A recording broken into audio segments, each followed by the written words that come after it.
Media, Self and Society and International Studies, we'd like to welcome you to today's event on environmental activism, justice, media, and zero waste. We have three great panelists who are eager to share their thoughts on today's subject matter. The structure of tonight's event is that each speaker will talk for approximately 15 minutes, followed by a Q&A with all of the panelists. We ask that you hold your questions until after all three panelists have spoken. And at the end of the Q&A, we will have a reception, which you guys, I'm sure, all smell. It's going to be fabulous, and so we hope you stick around and eat and mingle. So without further ado, I would like to introduce our first speaker of the evening, Dr. Sacoby Wilson. Dr. Sacoby Wilson is an assistant professor with the Maryland Institute for Applied Environmental Health, School of Public Health, and the University of Maryland College Park. Dr. Wilson has over 15 years of experience as an environmental health scientist in the areas of exposure science, environmental justice, environmental health disparities, community-based participatory research, water quality analysis, air pollution studies, built environment, industrial animal production, and climate change. Dr. Wilson works primarily in partnership with community-based organizations to study and address environmental justice and health-related issues and translate research into action. Dr. Wilson is the director of the Community Engagement, Environmental Justice, and Health Initiative in the School of Public Health.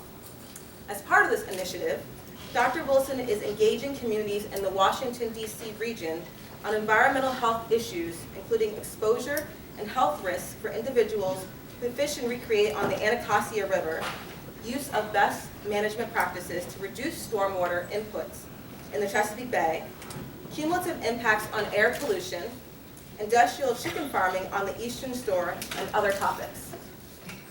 Dr. Wilson is also the co-founder of the DMV Environmental Justice Coalition. Dr. Wilson is a member of the National Environmental Justice Advisory Council and on the board for Community Campus Partnerships for Health. Dr. Wilson received both his MS and PhD from the School of Public Health at the University of North Carolina at Chapel Hill and his BS degree in biological ecotoxicology from Alabama Agricultural and Mechanical University. Please join me in giving a warm welcome to Dr. Sacoby Wilson.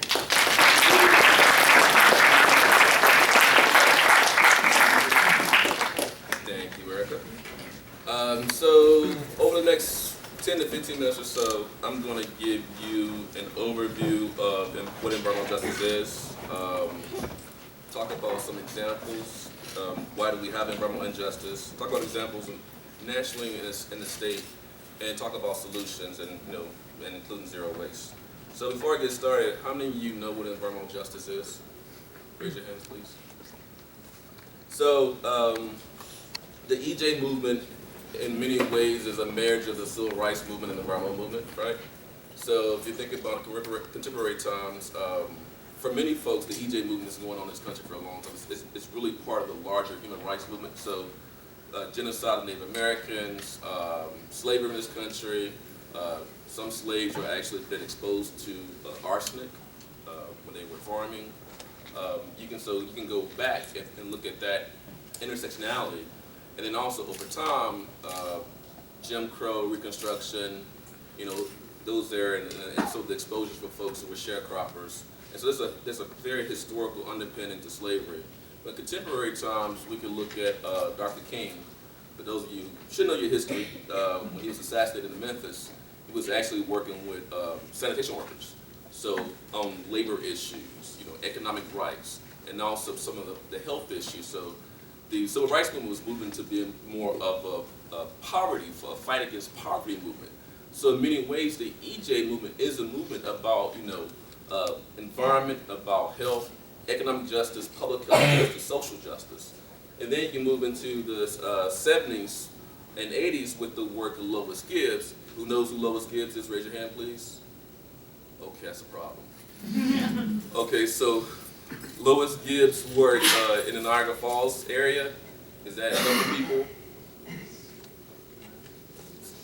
Love Canal. Love Canal, okay, thank you. Scared me for a second. So Love Canal. So Love came out in many ways. You had the middle class, working class whites fighting against some of the contamination issues in that area. So that's another example. Another example, in North Carolina, Warren County, North Carolina, for those of you who drive from, back down to North Carolina, Warren County is the northeastern quadrant of the state. That's where was a fight against the polychlorinated biphenyl landfill, where you had people who laid across the roads to stop trucks laden with PCB-laden soils from bringing that waste into their communities.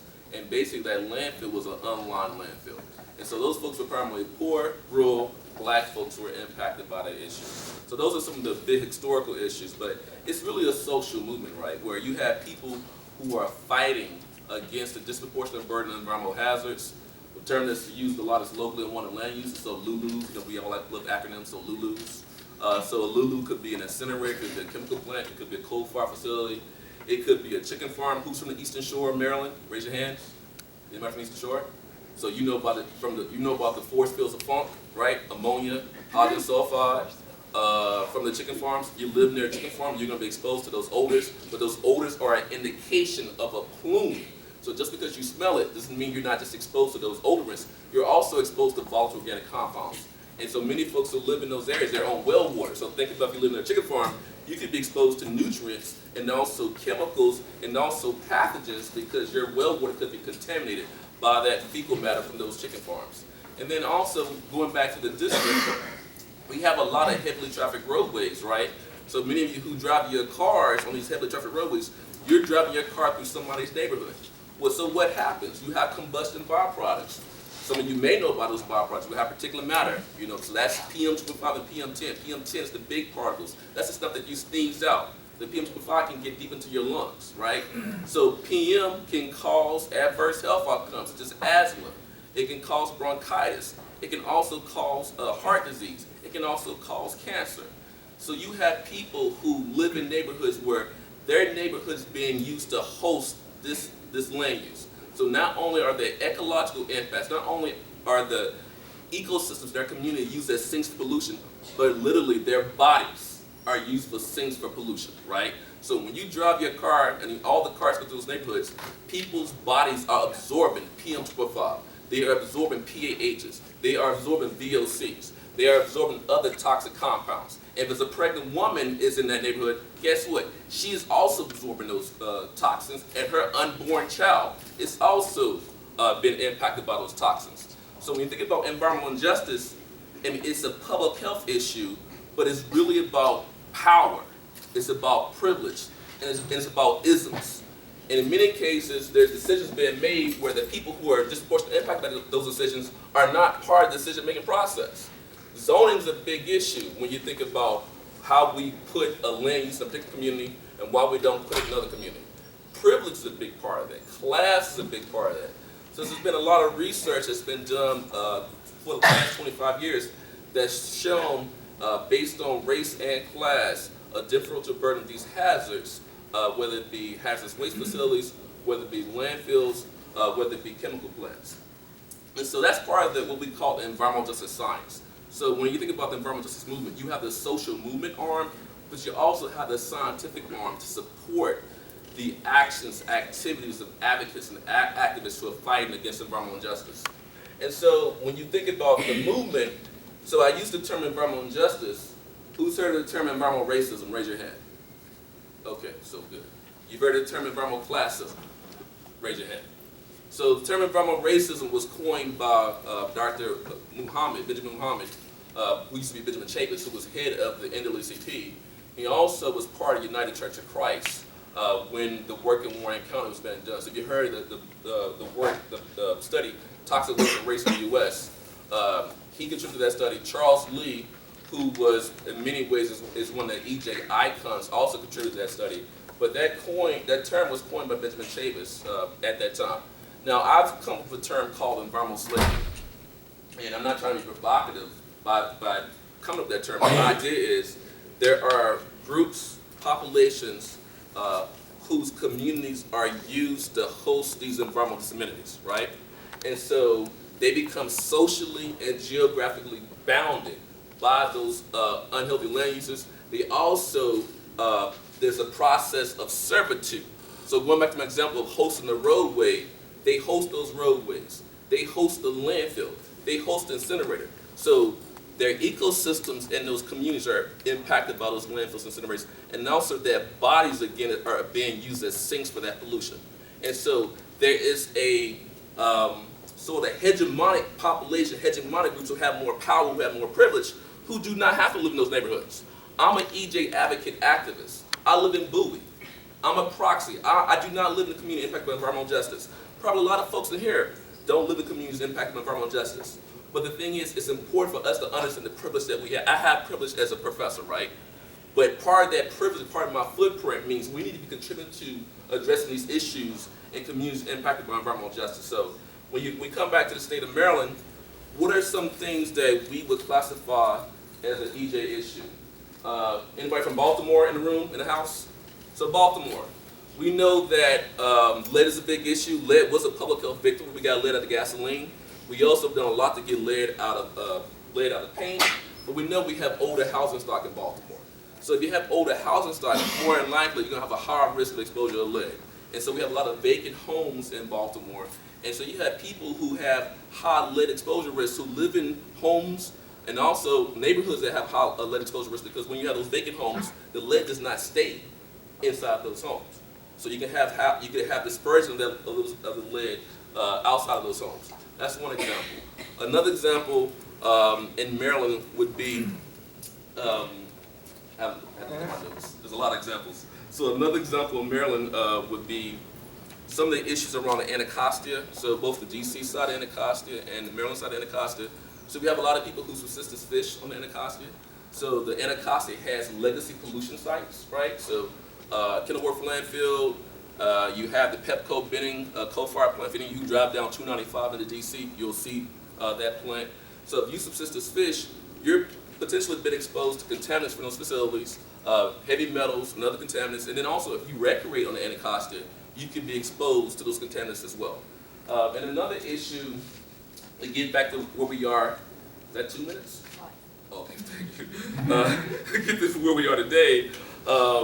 You have the community, and you have the Sheriff Road community. The Sheriff Road community is a community near Cedar Heights in the Inner Beltway, where they have concrete plants and air pollution problems, issues around exposure to the diesel exhaust that from the trucks going to those concrete plants. We also have in the Upper Marlboro, Brandywine area, we have communities that are impacted by multiple power plants and a proposed incinerator.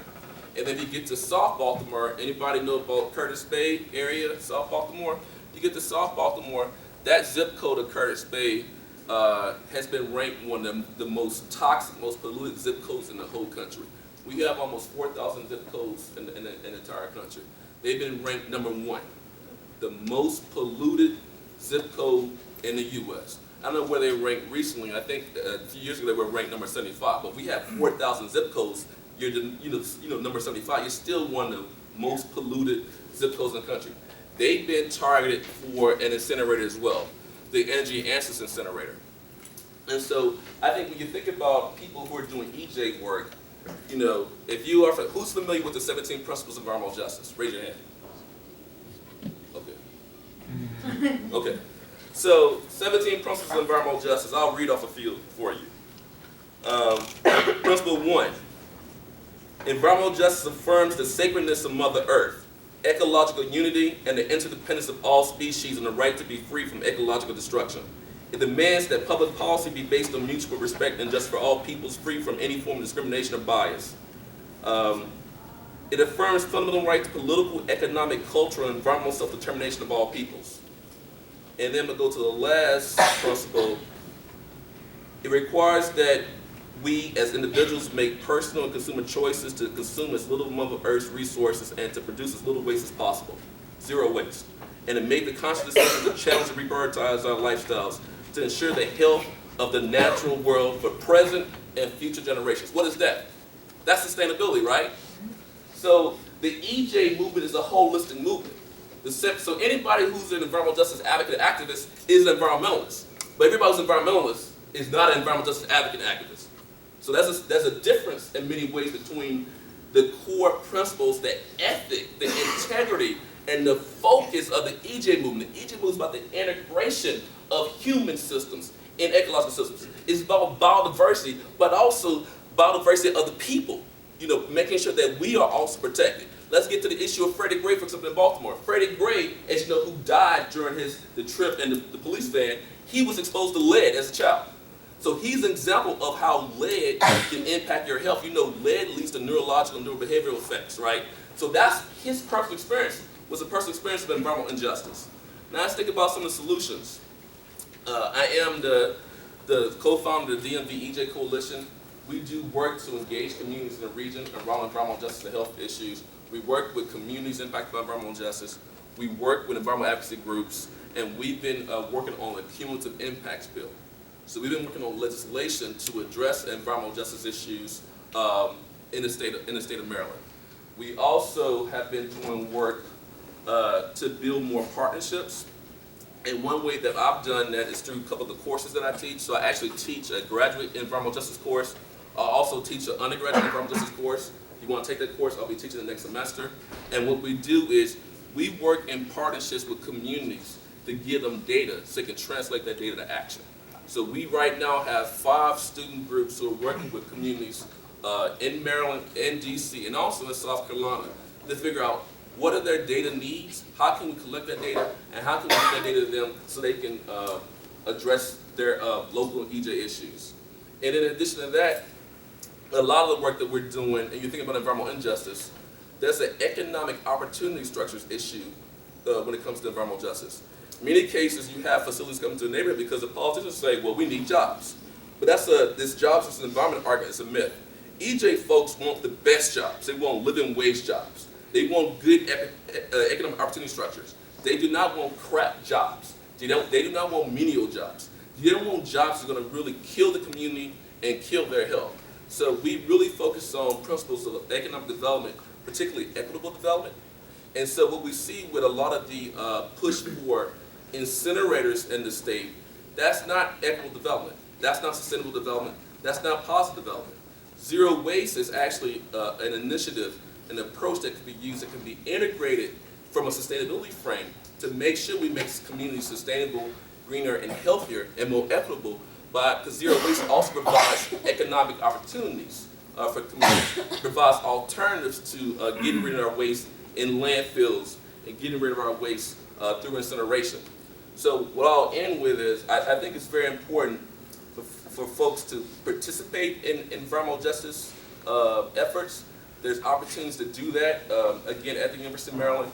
And when you think about, a lot of work that I've done to this point, I think there's opportunities for students to be engaged. So I think in your work, if you want to have an impact, you should do science that has an impact, right? So you bring your own values to the science that you do. You bring your own, perspectives, and you bring your lens to your science that you do. So when I do science, and I'm going to end with this point, the science that I'm trying to do, I try to do the science of engagement. I try to do the science of action, and to make sure that I can have an impact. So I'll end there. Thank you.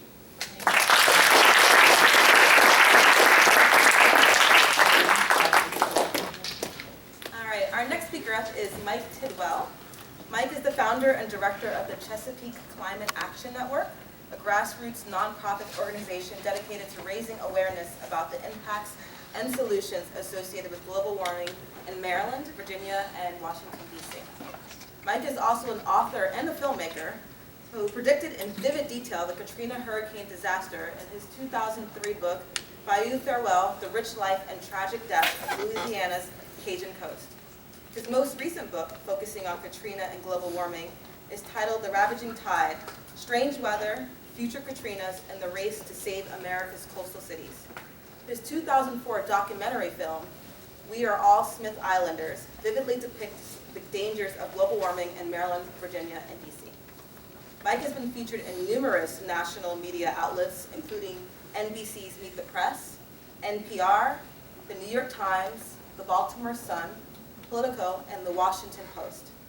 In 2003, Mike received the Audubon Naturalist Society's prestigious Conservation Award.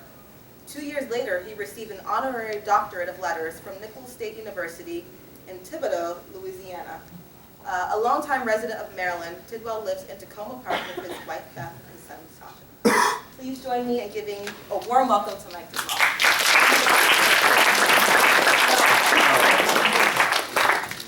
so much. It's great to be here. University of Maryland. What's wrong with the football team, man? Nobody's fearing that turtle. Do better, right? We can come back. So I want to talk briefly about media coverage of environmental issues and sort of what's the history of media coverage of all things environmental. Where are we now? Where are we headed? I have I guess a unique experience in that I come from a print journalism background. I spent the first half of my career as a print journalist, and now I've spent the last 13 years of my career as a environmental, specifically climate change activist. So I've been sort of on both sides of this media question. One thing I've always cared about all my life, two things I've always cared about. One is writing. I love to write. When I was in second grade, I wrote fiction stories about mad scientists taking potions and stuff like that. And the other thing is I've always loved being outside. My parents took me and my sister camping, fishing, hiking. We were outdoors a lot. I was a Boy Scout. I just really would rather spend my time outside all the time. And that instilled in me a love of the environment. I actually have on my bulletin board at my office above my desk a letter written to me as an 8-year-old kid from Richard Nixon in 1970, because I'd written him a letter saying, oh, these bad bulldozers are tearing down the woods near my house, and where are the squirrels going to live and the raccoons? And Richard Nixon wrote me back, and he explained to me that he had just signed a bill starting something called the Environmental Protection Agency, the EPA, and I thought, okay, that's a cool thing, but I have that letter. So, I began my career, as I said, as a print journalist. I was on the newspaper of my college newspaper, University of Georgia. Go Dogs! And so I was a beat reporter for the Red and Black, the student newspaper, and I had come to, it was my junior year. I had spent the previous year at another school, and I decided I wanted to do journalism. So by the time I went over to the newspaper, all the really good beats were gone. All the glamorous beats for journalists, for beat reporters were gone. So they stuck me with the beat of student housing, or no, housing administration or something, a really boring beat. And so I wrote these really boring stories that were lost in the back pages of the newspaper. Then one day I got a phone call from a kid who lived on the 10th floor of a high-rise dorm at the University of Georgia, Creswell Hall. And he said, I've been trying to get the school to pay attention to something, and I was wondering if you could come over and just come look at my room. I want to show you something in my dorm room. And I'm like, yeah, okay, fine. So I go over there, and this freshman student starts showing me his room, and he goes to his chest of drawers surface, and he runs his finger across the top, and there's white dust on his finger. He said, there's white dust everywhere in my room. He had a fish tank for fish, and there was a coating, a film of white dust on top of the water. It's on his sheets in his whole room. And he said, I think it's coming from the ceiling. And so there was this crumbly ceiling material in his room, and he said, I don't know what's in this stuff, but we're breathing it all the time, and it's every room on every floor of this entire dorm, and it's other dorms as well. This stuff is everywhere. The administration of the school keeps telling us it's not a problem. Maybe a journalist like yourself could check into it. What the hell is in the ceiling material? Because I want to know what I'm breathing. So I thought, well, that's good. I went back, talked to my editor, and my editor was like, well, let's get to the bottom of this. Let's get the records. Let's find out what's in it. Turns out 10% of the ceiling material was asbestos. And I mean, this became a huge story. We ran the first story, asbestos known to be in the ceiling. And then the administration said, oh, we don't know if it's asbestos. And then they said, well, okay, it is asbestos, and that's a surprise to us, because we would never knowingly allow asbestos. Turns out they were lying. They knew there was asbestos in the ceiling, and they wanted to avoid the millions of dollars to replace it. And so I'm writing these stories as a student journalist. My editor starts writing editorials. We called for the housing director's resignation. He resigned. We almost took down the president of the entire university. This is 1983. And I remember a year then, like the Atlanta Journal-Constitution and other media started covering this story, and a year later, the Georgia General Assembly passed a bill appropriating like $5 million to take out all the asbestos in all the ceilings of all dormitories in the entire university system all over the state of Georgia. That started with one student journalist story, checking out an environmental story involving a student who couldn't get the attention of his administration. Wrongdoing was happening, people were being harmed, injustice was happening, and a press story, a media story unlocked the resolution of that problem. That's the power of journalism. I wasn't a reporter for the New York Times, I was a reporter for the red and black student newspaper. And that led to the Georgia General Assembly a year later appropriating all this money to fix this problem.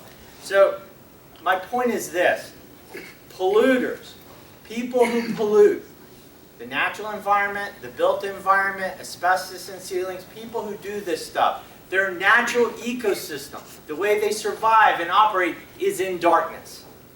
Their natural ecosystem is darkness. When anyone shines a light on what they're doing, the outcome tends to be good. We tend to get justice when light is shown on the environmental injustice. If no light is ever shown, if no student newspaper had gone to that freshman's room and started writing about this, there might still be asbestos in the ceilings at the University of Georgia dorms today. So the power of media, it cannot be underemphasized. It's really, really important. And it plays a really, really big role. Now, I spent a lot of my career as an environmental journalist. I started writing about global warming in the 1990s for a lot of publications, including the Washington Post.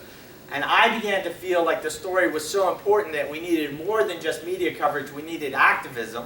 So I started to become an activist. I founded in 2001 an organization called the Chesapeake Climate Action Network, which I'm still director of today. And we're active in Maryland, Virginia, and DC, and we constantly campaign to fix the wrongs when it comes to climate change, to phase out fossil fuels, to promote wind and solar. We can do the activism, but we also need the media to help us shine that light on the injustice, because there's plenty of it, and Sacoby pointed out so much of it, from Curtis Bay to elsewhere in the state to the Eastern Shore. And we've had success. You know, there are a lot of really good, still working journalists who have the time and the inclination to dig on stories. Curtis Bay is one example. Sacoby talked about the trash incinerator in Baltimore and that zip code that's one of the most polluted in the entire country. It is ridiculous what the polluters have done to the Curtis Bay neighborhood of Baltimore in terms of the pollution. One of the things they tried to do is build this trash incinerator. And this company, Energy Answers, from out of state, lying, thieving. I mean, these people would do anything if it weren't for the fact that, in part, that a really great journalist, Tim Wheeler, for the Baltimore Sun, when we told him that they were violating various federal clean air laws and regulations, and he couldn't get them to return his phone calls, Tim Wheeler, this journalist from the Baltimore Sun, walked over to the site where they wanted to build this trash incinerator, started peeking through the fence and documenting all the wrongs that they had done, and they didn't have permits for half the equipment they were using. And it was on the front page of the Baltimore Sun and has played a big role in helping us, the activists, get the truth out there. And now that incinerator, for all intents and purposes, is not being built and may never be built. It was a combination of organizing, community voices, activists, and media shining a light into this darkness. The natural ecosystem of Energy Answers company that build trash incinerators is they don't want people to know their business. They don't want you to know about the corners they're cutting. They don't want you to know about the hazards of burning garbage. And it takes a combination of community activism and that giant flashlight of media attention to get things fixed. So that's just one example. Now I want to talk about where we are now, because 13 years ago when I formed Chesapeake Climate Action Network, you know, it was before really the dawn of social media. The Washington Post was still a vibrant, healthy newspaper, so was the Baltimore Sun. They sold a lot of ads, a lot of people read those newspapers, and frankly, a lot of television and radio media count on print journalists to first document the story, to investigate, and then TV and radio tend to rebroadcast what is first come from the print media. If you listen to WAMU radio, NPR station here, or WYPR in Baltimore, so often the stories that they talk about, they'll say, as reported by the Baltimore Sun or the Washington Post. So if those newspapers disappear, we're in trouble, and frankly, those newspapers are disappearing so fast. And that's sort of what I want to talk about for a second. 13 years ago, when I formed Chesapeake Climate Action Network, if we had a really good story, a really big injustice, we had good material to draw journalists, you would have a couple of print reporters there, not just the Washington Post, but a Gazette newspaper, local newspaper, radio, TV, and you would reach a mass audience. You would reach a mass audience. Now, it was hard to get those reporters. It's always hard to get reporters to cover anything, trust me. But if you broke through and you had a good story, you would reach a mass audience. And everybody would know about this injustice, and it would tend to lead, what does that say? It would tend to lead to action by government regulators, etc. Now it's very, very hard to reach a mass audience. I don't care who you are. A generation ago, if you were on the cover of the New York Times and the cover of Time magazine and the lead story on all the TV network news stations that night, if you were out there in those major media, everybody in America would know who you were. Today, I could be on the cover of Time magazine and the front page of the New York Times and on CBS, NBC, and ABC News tonight, and I guarantee you, 90% of you in the room wouldn't know who I am tomorrow, because you're not getting your information from those sources. So where are you getting your information? You're getting it from social media. Most of you, a lot of you, emails, etc. And that's good and bad. The good thing about social media is that as an organizer, and you have two other organizers up here, it's a lot easier to get people organized around something using social media. So it's good. It's easy to get a core group in your silo excited about your issue. It's harder to get, Uncle Fred and Aunt Betty who aren't necessarily in your silo. It's hard to find a mass audience, and that's a real challenge. My friend Bill McKibben, who's a great writer, wrote a book called The End of Nature in the late 80s. It changed my life. I read it, and that's why I'm a climate activist today. By the way, books will change your life. A tweet's not going to change your life. An email's not going to change your life. Books will change your life. I read Bill McKibben's book, The End of Nature. And, Bill's a great writer. And last week, he was so desperate to get people to understand. There's been a lot of information come out of the LA Times and elsewhere showing that ExxonMobil, the biggest oil company in America, knew back in the 70s and 80s, they knew that their product oil was destroying the global atmosphere. They had their own scientific data, and then they hid it, and they lied about it in the 90s until today.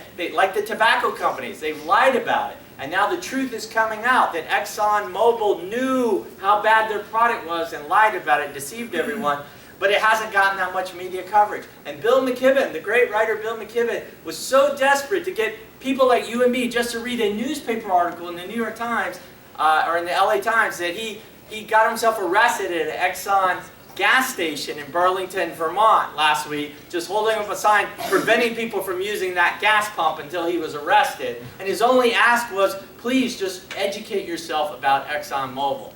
It is hard to reach a mass audience. So where do we go from here? How do we continue to shed that light on environmental issues? The number one thing I would tell all of you in this room is first, become a serious consumer of serious journalism. If you don't read the Washington Post, read it. If you don't watch network news, start to watch it. Now, there are some great online journalism outlets. My son tells me all about them, like Weiss. Weiss is all about climate change. The founder of Weiss is obsessed with climate change. Become serious consumers of serious journalism. If you want to change the world, you need to be educated on what's happening. Read books. Take books seriously. They will change your life. Listen to your professors and read books. And become, how many of you are interested in journalism, careers in journalism? We've got a few.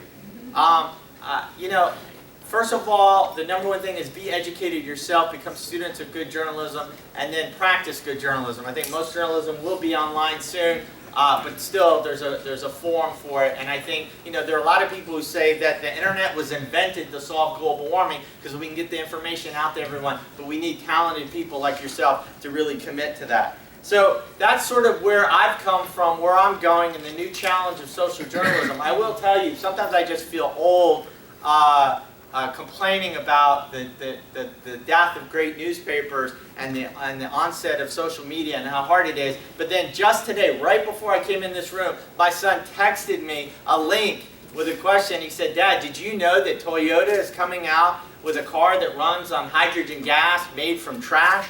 And it was just announced today, and he sent me that link. And I wound up being educated about it. My son's 18 years old. He's a freshman in college like many of you. So I just thought that was ironic as I was coming here to talk about media coverage of environmental issues. So there's hope for the media of the future. There are new challenges, new opportunities, and it's our job to do our best with that. Thank you very much.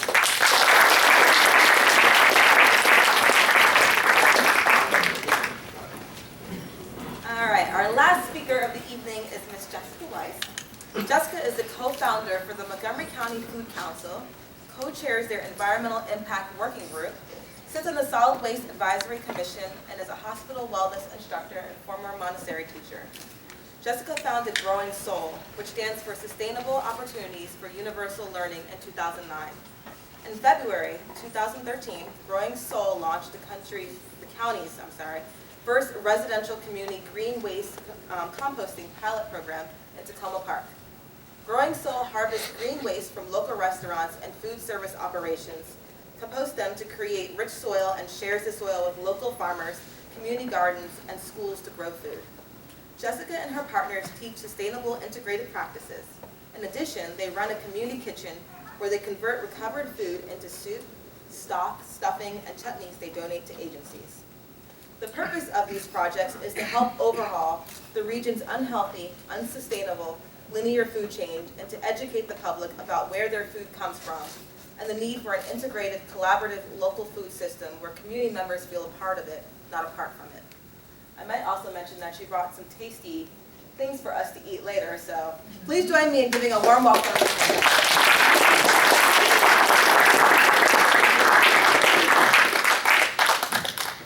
Hi there. I want to really talk to you about activism and the fact that you guys matter. My daughter's a freshman in college as well, and I know she feels pretty damn depressed about what her potentialities are right now. And I was a part of the student movement at Berkeley, and was lucky enough that when Mandela was released from jail, the first thing he did was come back to Berkeley and thank the students for starting the divestment movement. And there's a big divestment movement going on around college campuses now about divesting from investing in dirty pollution and energy. And that's something that you guys can all be very active with. The other thing I was going to mention is, how many of you are familiar with the Food Recovery Network? Okay. You all should, because Ben Simon started it here at University of Maryland. So what's happening is all the food that's left over from your meals here and from the games and from campus and cafeterias is collected and redistributed to the different social agencies and different families around the community. I work mainly in Montgomery County, which is a stone's throw from here, so when we talk about the county, it's that county. It's not right, but I live about a mile from here. We are the 10th wealthiest county in the country, and yet 35% of our students are eligible for free and reduced meals. Hunger is something that there is, it's easy to kind of all pull together about pollution. Hunger is something that's very private and very personal, and something that there's a lot of shame around, especially in our culture. So sometimes it's more important to put gas in your car and have a nice car than it is to feed your family. And that's something that we are working to engage people in understanding that just as all the other isms that we're trying to eliminate. My mentor actually grew up as a sharecropper on Montrose Road in Rockville, Maryland. He's now one of the Time Magazine's 10 most wealthiest, most influential people in the world, and probably many of you have never heard of him. His movement is called Growing Food and Justice for All. And his concept is that by creating equal access to food for everyone, we can dismantle racism. It's pretty big. I don't know if you are familiar with the Underground Railroad. which you also should be familiar with because it's all here in your backyard. In the 1850s, the Quaker movement, before people were having issues about slavery, or actually there were wars about slavery, they were creating secret passageways to help people on their way towards freedom, on their way towards sovereignty. Up in Sandy Spring, which is where my kids went to school, and Sarah's brother went to school, they actually made quilts with directionals and little arrows, and they would hang them over these fences to show people where to go. And behind the school, there's a hollowed out tree where they would put food, and there's a spring that Sandy Spring was actually named for where they would get water. And so this project, Growing Soul, was started as a legacy project to honor the community's history of feeding those in need and to support people on their way towards sovereignty. So we engage people from age 4 to age 94 in what it is that we do. There's many different aspects of the food system, and what we want to do is, right now everybody's sort of working in their own silo. We produce food, we give you food, and we throw trash away. So again, in Montgomery County, over 250,000 tons of food is wasted every year. Okay. When we did our composting study in Tacoma Park, we realized that pretty much every household we give a 5-gallon bucket to, every household averaged 10 pounds of food scraps. And this is Tacoma Park, so you get a lot of people that are actually cooking from scratch. But everything, so from your lipstick getting wiped on a napkin that you can't recycle anymore, that can be composted. Anything that comes from the ground or comes from an animal deserves to go back into an animal or back into the ground. And so that's our principle with the cooking that we do. The food recovery work that we do, we work with groups like the Food Recovery Network, we work with Nourish Now, and different food banks, and we work with the farmers directly at the farmers market. So we take their seconds or whatever it is that they can't sell. We talk about sort of triaging. So we have food with dignity, which is the first quality food that you would go and buy yourself at a grocery store. Food with integrity, which is still great food, but it's got a blemish on it. And food with nutritional value, which looks like hell, but it's still got really good nutrient value in it to cook. So we take, and you'll see some of what we have back there.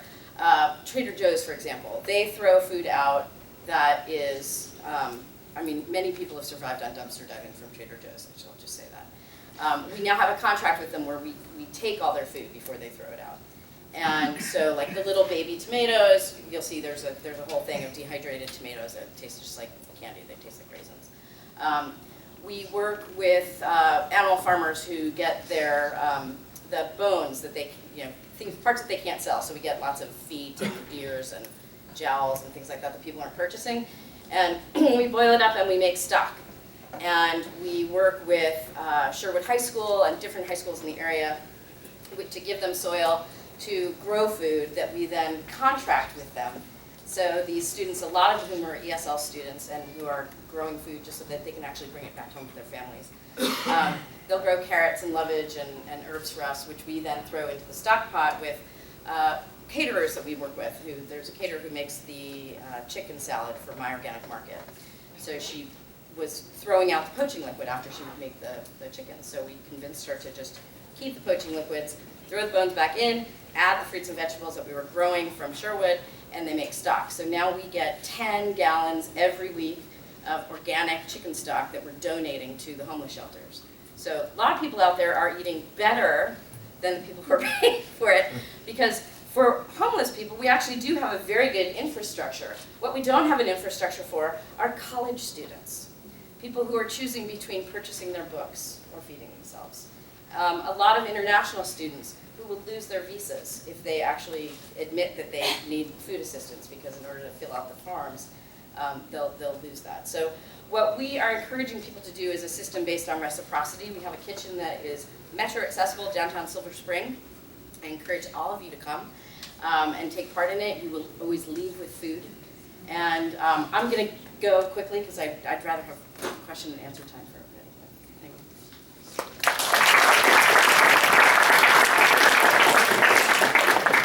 All right, now that we've heard from our three awesome speakers, we want to open the floor for questions from the audience. So to any of the panelists, all the panelists. Talk loud so they can hear you back. Where? Just talk loud so everyone hears. Okay, so hi everyone. My name is Jocelyn. I actually had a question for Miss Jessica. Tracy Wilkins from NBC actually came out with saying that Prince George's County is kind of right next to Montgomery County. Basically, this county is considered a food desert.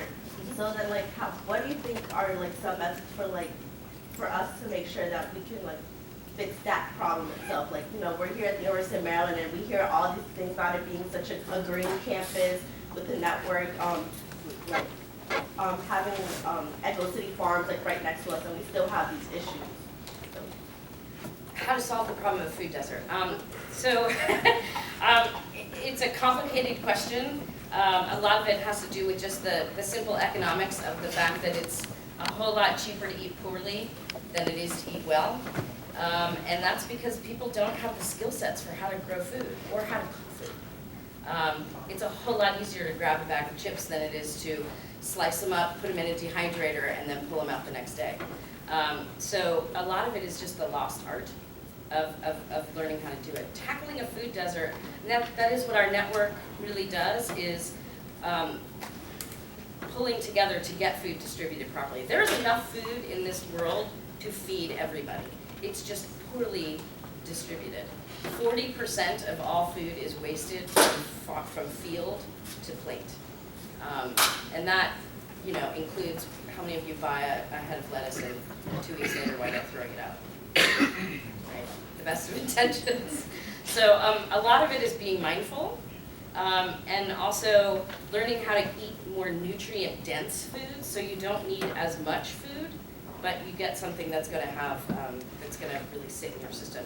The bone broths are actually a wonderful way of using up what's left over, and using the scraps from your vegetables. Bone broth every day really helps to heal your gut in terms of actual health. That's one of the things I would definitely recommend. It's not about going out and killing a new cow and the environmental destruction of what happens with that, but it's taking what's left and making the best use out of it and being more efficient. Yeah, let me jump in on that one. So for us in the EJ world, we call food deserts, food deserts are food swamps. So food desert is no food. Food swamp is you got a lot of crap food, basically, right? And so you can map that out using GIS to create hotspots of where you need to do a better job of what having locally grown foods. But really the system for us in the EJ is food apartheid. It's not my term. LaDonna Redmond, a food activist out of Chicago, coined that term to really get at the system of how food's developed, how people access food, how it's distributed. So it's really understanding that system. So from an EJ perspective, I talk about zoning plan and community development. You've got a lot of divestment, disinvestment communities, and so instead of having a grocery store, a mom and pop store, farmer's market, they have what we call pathogenic food infrastructure. So it'll be fast food restaurant, right? So it's understanding those things and sort of the part of the investments. And then I worked, and I didn't talk about a lot of my work outside of Maryland, but in South Carolina, I worked in Charleston. I was just at a community meeting in North Carolina, EJ's on North Carolina. We talked about how the community's not going to do cooperative economics. So creating a food co-op. So this is a community that has 4 Superfund sites, several brownfields, leaking underground storage tanks, all those Lulus that I talked about. But they also have food access issues. They also have issues with, hunger in the community too. So they're trying to take a holistic approach and say, what are the points of intervention? And so on one side, they're working on pollution issues, another side, they're working on food issues, but the things they're connected. And so I think understanding that is one key. And then within the region, we actually talked to the folks in the health department for Prince George's County. We were trying to look at the intersection between energy, water, and food in the county. And so one solution that we proposed is doing urban aquaponics. And to get to the issue of getting rid of the contaminants out of the stormwater, recycling that stormwater through our aquaponics farms, and releasing the stormwater into retention ponds as a way to, again, you address energy issues, you can address food issues, and also address the water contaminants, particularly the inputs into the bay at the same time. So there's some things out there. It just takes good planning and sort of collaborations between various stakeholder groups to make it happen. And let me just jump in on the food issue. The #1 source of climate pollution in the world is meat production. If you you were to take all the transportation in the world, all the ships, all the cars, all the trains, all the airplanes, all the pollution from transportation together, it's about the same as meat production. Why? Because it takes a lot of land, a lot of resources, a lot of water, a lot of herbicides, pesticides, electricity, you name it. Meat production is energy intensive. It's why I'm a vegetarian.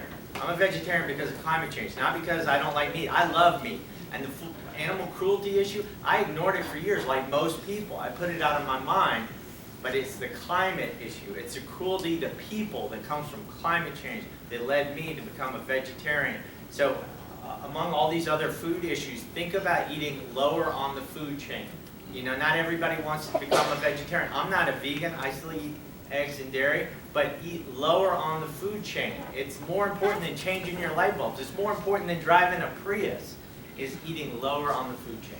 And by the way, I also want to say, I've had a bunch of clipboards I was going to bring because I'm an organizer, to have you guys sign up to get involved in climate issues locally. If you're interested in an internship, we are always looking for interns. Our office is in Tacoma Park, really close to College Park. If you want to intern, winter, spring, summer, paid, unpaid, part-time, full-time, please take a piece of paper, write your name, your phone number, and your email address, and hand it to me when we're done here today. What's your organization again? Chesapeake Climate Action Network. CCAN in short. URL or? Thank you. Other questions? This is a question for Mr. Tidwell. So you used the example of the Georgia student. How would that same situation be different if it happened today with the current media situation? You know, what was it? The 40th anniversary of Nixon resigning from the White House was last year, a year ago, August. So it happened in August 1974. And there was a lot of conversation about the role of the media in taking down Richard Nixon and bringing justice to all that corruption. And there were some people who argued, would today's media landscape be able to take down a Richard Nixon? Would there be two reporters at the Washington Post, which gets thinner and thinner and thinner every day? I go out in my yard and pick up the Washington Post, and I'm like, where's the newspaper? Would the Post have two reporters who would dig and spend all that time, all that legwork, all that uncovering in a media cycle that now rewards the flashy and the instant? I think it's an open question. You know, and then when I start going on about these kind of things like, man, the media, I fear for the media. Because without a strong media, without that searchlight, it's hard to hold public officials accountable. At the county level, the city level, if they think that nobody can shame them, that nobody beyond maybe 10 people who read your blog are going to know about them steering contracts to their uncles and their cousins and polluting the nearest pond, if they don't experience shame, what's to keep them from doing wrong stuff?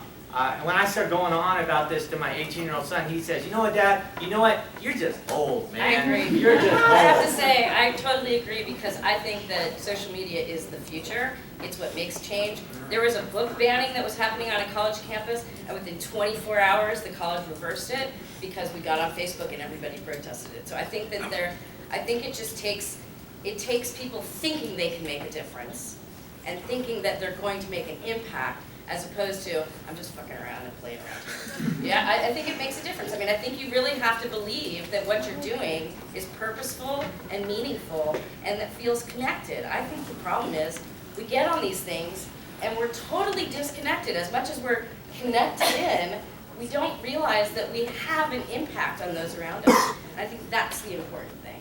And I think it's both. There are opportunities, there are pluses and minuses to every technology. That's a plus right there. The negatives are some of the ones that I've experienced as an activist. It's hard to find a mass audience for stories that should be of mass concern.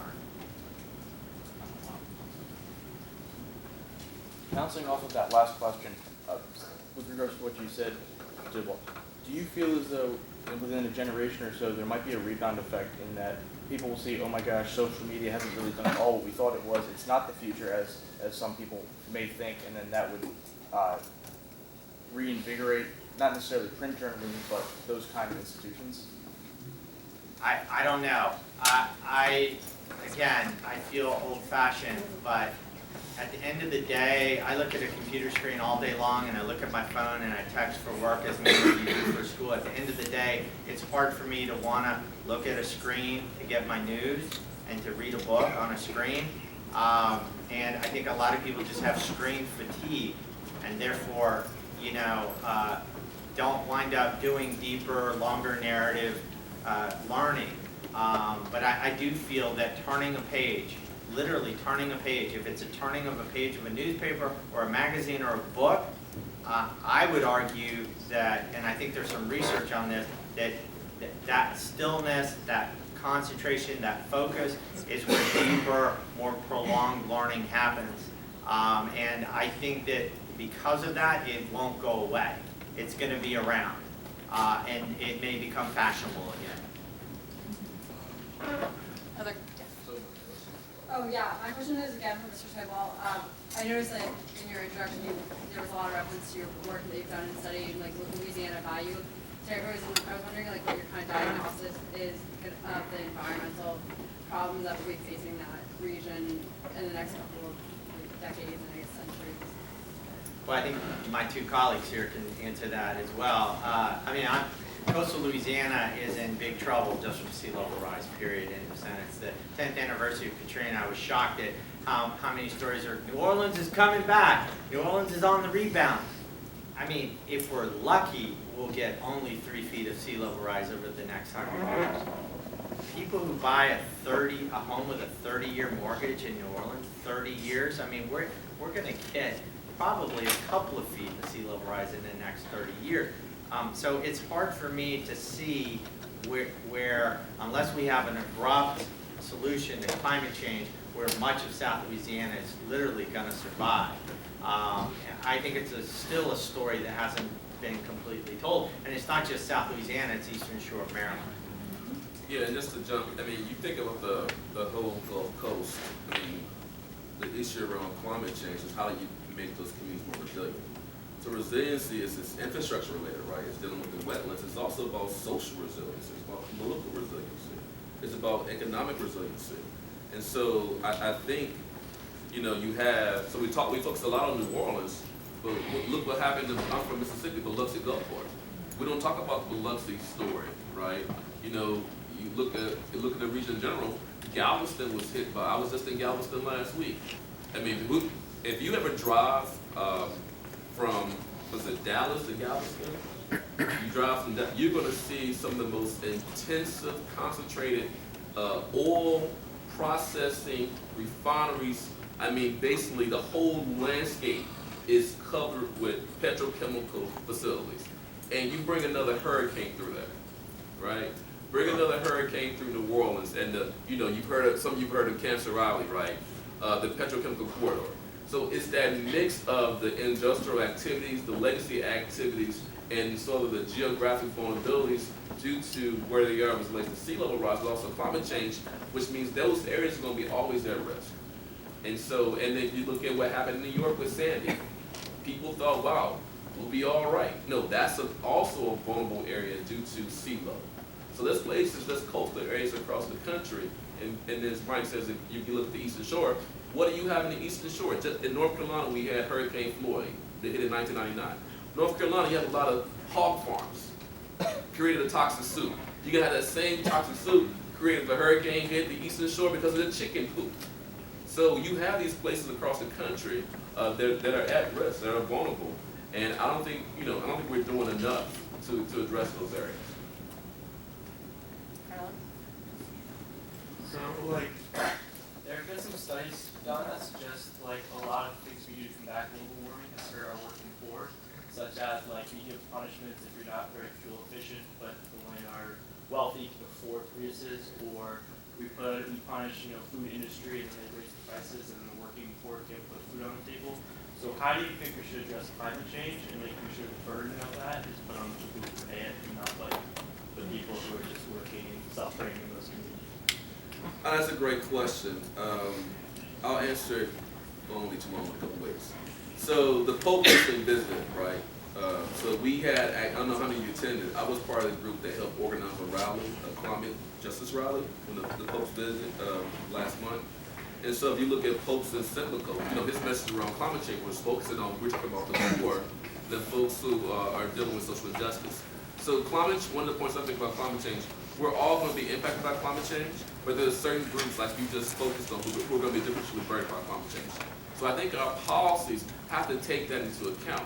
And I think many of our policies, particularly, we're going to have the youth and parents, I think that big P policy is important, but we're not focusing enough on the little p. And so when I talk to people about policy, how are we going to reduce our, hit these benchmarks and reduce carbon emissions? What can we do locally? So part of I'm working with this group of universities in the region. We're called the DC College University Environmental Health Consortium. We're trying to focus on how we can build climate resilience in the region and looking at our climate adaptation resiliency plans for DC and also throughout counties in Maryland. And so the idea is, how can we work with local agencies to make sure the folks who are economically, socially, and geographically vulnerable, their voices are part of those plans. Because what's happening with the big P policy discussion, the people who are most impacted are not at the table. So if you have them actually creating the plans, those plans are going to be responsive to their needs. Right now in our climate change discussion, the folks who are differentially burdened, the people we call the frontline communities, whether it be the Gulf Coast of New Orleans, whether it be the Eastern Shore, whether it be people who are impacted by urban heat island effect, whether it be folks, Alaskan natives, those folks are not at the table. So we have to make sure that those voices are the voices that are actually driving our big P discussions and also our little p discussions, okay? And I think that's the way to move forward. Because the thing is, you contextualize it. They're the contextual experts. Like I said, I don't live in a community impact of environmental justice. The people who do, they know what their experience. They know when the trucks move through, my kid has asthma. They know, wow, we had a heat event yesterday. My grandmother, she had a little bit of palpitations. Maybe there's something going on there. They experience this. That experiential knowledge needs to be embedded and integrated into all of our adaptation and mitigation plans. Need to get out and vote. Big difference here. I would say everything that Sacoby said is absolutely true. Big picture, this is a nation of laws.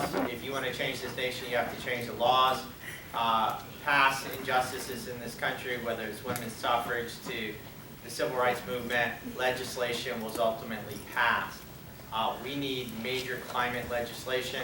Congressman Chris Van Hollen of Maryland, my congressman, has introduced the bills going back to 2009 that would cap carbon pollution. So it tells the polluters, you want to put your trash into the atmosphere. I mean, a restaurant at the end of the evening, think about it. A restaurant has all this garbage they've collected all night long. Do they walk out in the street in front of the restaurant and just dump it in the street? No, there are laws that prevent that. Yet it's perfectly legal to dump your carbon dioxide and your methane in the atmosphere, treating our life-giving atmosphere like an open sewer. So we have to stop that. You want to put pollution in the atmosphere, you got to pay. You have to pay for that. And that money, and that cap's going to get tighter and tighter. It's going to get more and more expensive. You collect all this money through a simple auction. Where does the money go? Under Chris Van Hollen's bill, it's redistributed, equal share carbon dividend. Every quarter, every American with a Social Security number will get a carbon dividend check. Whether you are poor and retired or you're a millionaire, your check is the same amount. So what that does is that's a progressive redistribution of that carbon wealth, so that low and middle class Americans actually come out ahead. They actually make more money. Wealthier Americans who use more carbon actually are penalized. I think it's a fair, it's a simple way to address the climate problem, and I think it's the ultimate policy, it's the ultimate way we're going to decarbonize our economy, is through this Chris Van Hollen idea of capping carbon and redistributing these carbon dividends on a quarterly basis. And just to talk real quickly, we're talking about social media, and how are you engaged, right, through social media? I mean, I mentioned I do work in community engagement, and we've talked about voting. For me, to have an impact, you have to be active. You cannot be passive, right? So we're not training folks, we're not building an engaged citizenry. We tell people, okay, this is one thing you need to do, right? So when you think about civics, how many of you took civics? How many of you taking civics? Have taken civics? Raise your hand. I mean, civics. How are you supposed to be a citizen? You know, how are you supposed to hold people accountable? You know, a joke I use is no politician goes to politician school. Let that sink in. Is there a school for politicians out there? No. There are people who I want to run, I want to represent my community. You know, well, maybe law school, but they don't know what they're doing. You have to educate them. You have to hold them accountable. If you vote and then, okay, I voted you win, you represent me, and you don't show up, you're not doing your job as an engaged citizen. So that's passive engagement. You have to be actively engaged. You have to go to the town council meeting. You have to go to city hall. You have to go to the zoning board meeting. You have to write letters. You have to show up, be present, be accounted, be counted, right? If you don't do that, you're basically giving away your rights, because just because you vote them in, does not mean that they represent you.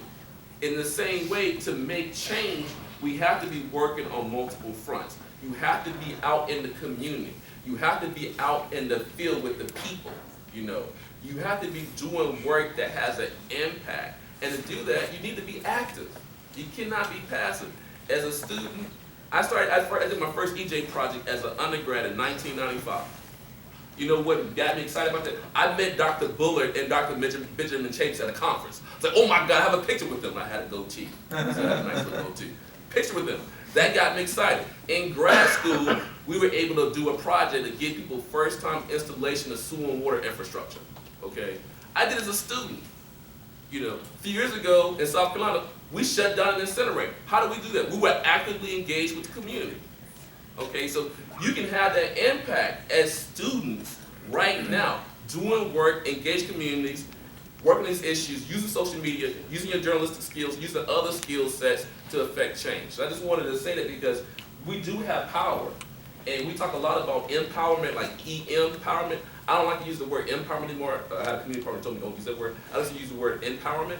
We need to connect people to the power they already have. And all of you in this room have power.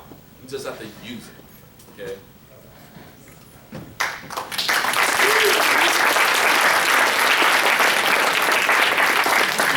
Well, I don't want to cut off the conversation, but there is food back there that's waiting for you. So hopefully you can continue the conversation